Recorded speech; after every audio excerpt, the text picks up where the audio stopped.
नमस्कार बच्चों। हमने पिछले वीडियोज़ में पढ़ा मननारायण अग्रवाल जी द्वारा लिखित पाठ समय नहीं मिला। समय नहीं मिला इस पाठ में लेखक ने बताया है समय की महत्ता, अर्थात समय की महत्ता को प्रतिपादित करते हुए ऐसे लोगों के बारे में बताया है जो समय न मिलने का बहाना करते हैं, अर्थात समय का सदुपयोग नहीं करते। वो व्यर्थ के बहाने बनाते हैं। अगर कार्य नहीं पूरा हुआ होता है तो वो उस कार्य को अपूर्ण रखते हैं और उस समय को न मिलने का ही बहाना बनाते हैं। तो आज हम पढ़ेंगे इस पाठ के प्रश्नोत्तर। तो इस पाठ का पहला प्रश्न है, लेखक के अनुसार अधिकांश लोग किसी काम के लिए समय क्यों नहीं निकाल पाते। तो बच्चों, लेखक ने अच्छी तरह बताया है कि अधिकांश लोग किसी भी कार्य के लिए समय इसलिए नहीं निकाल पाते क्योंकि अभी तक उन्होंने उस कार्य को करने का शायद प्रयत्न ही नहीं किया, इसलिए वो समय न मिलने का बहाना करते हैं, इसलिए वो समय निकाल ही नहीं पाते उसके लिए। प्रश्न नंबर 2 है, डॉक्टर जॉनसन ने किताब पढ़ने का समय न मिलने वाले दोस्त को अपने मित्र को क्या जवाब दिया। देखिए, उनके मित्र ने कहा था कि मुझे किताब पढ़ने का समय नहीं मिला क्योंकि दिन में केवल 24 घंटे होते हैं और वो समय पर्याप्त नहीं है किताब पढ़ने के लिए। क्योंकि उन्होंने, लेखक के दोस्त ने ये कहा था, जॉनसन के दोस्त ने, कि सिर्फ 24 घंटे उसमें सोता हूँ, खाता हूँ, बाकी दिनचर्या उन्होंने गिना दी।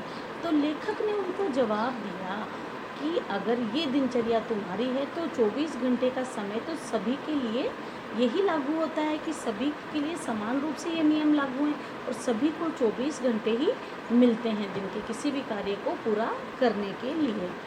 प्रश्न नंबर 3 है, विदेशों में समय की बर्बादी कैसे की जाती है। बच्चों, लेखक ने बताया हमारे ही देश में नहीं वरन विदेशों में तो समय की और भी बर्बादी की जाती है। वो बाकी कार्य बेशक समय से कर लेते हैं किंतु क्या करते हैं, सिनेमा की लाइन में, थिएटर की लाइन में, फुटबॉल अथवा अन्य किसी मैच देखने की लाइन में वो खड़े रहते हैं तो समय का दुरुपयोग करते हैं। वो इस प्रकार समय को बर्बाद करते हैं। प्रश्न नंबर 4 है, समय की गैर पाबंदी के लिए लेखक ने संयोजकों को उत्तरदायी क्यों माना है। बच्चों, वास्तव में लेखक जब अपने साहित्य कार्यक्रमों के सिलसिले में दूसरे राज्यों में जाया करते थे, वो देखते थे कि समय का सदुपयोग संयोजकों द्वारा ही नहीं किया जाता है क्योंकि दर्शक तो किसी भी कार्यक्रम को देखने और सुनने उसी समय आएंगे जब कार्यक्रम नियत समय पर शुरू होगा, किंतु संयोजक ही नियत समय दिया गया है उसके पश्चात जब सब समय देते हैं, 2 घंटा लेट कार्यक्रम शुरू करते हैं अर्थात देर से कार्यक्रम शुरू करते हैं तो उनके द्वारा समय की बर्बादी की जाती है, अर्थात गैर पाबंदी है उनके द्वारा, संयोजकों के द्वारा। तो इसीलिए वो ही इसके उत्तरदायी भी हैं। प्रश्न नंबर 1 है लिखित का प्रश्न 1 है कि जॉनसन के मित्र ने किताबें पढ़ने के लिए समय न मिलने के क्या कारण बताए। जॉनसन के मित्र ने लेखक की किताब नहीं पढ़ी, जॉनसन की और समय नहीं मिला, ऐसा कहा क्योंकि उनके अनुसार दिन में केवल 24 घंटे होते हैं। 24 घंटे में 8 घंटे तो सोने में निकल जाते हैं। दूसरे जो 8 घंटे होते हैं वो लेखक कहता है कि वो, लेखक का दोस्त, जॉनसन का दोस्त कहता है कि वो दूसरे 8 घंटों में ऑफिस चला जाता है और उसके अतिरिक्त जो 8 घंटे होते हैं उनमें नहाना धोना, खान पीन, हजामत आदि अन्य दिन के कार्यों को वो गिना देता है, अर्थात जॉनसन का मित्र इस प्रकार से समय नहीं मिलने का बहाना करता है। राष्ट्र प्रचार के संदर्भ में अपने भ्रमण के दौरान लेखक के क्या अनुभव रहे। लेखक अनेक प्रांतों में जाया करते थे राष्ट्रभाषा के अपने कार्यक्रमों के सिलसिले में।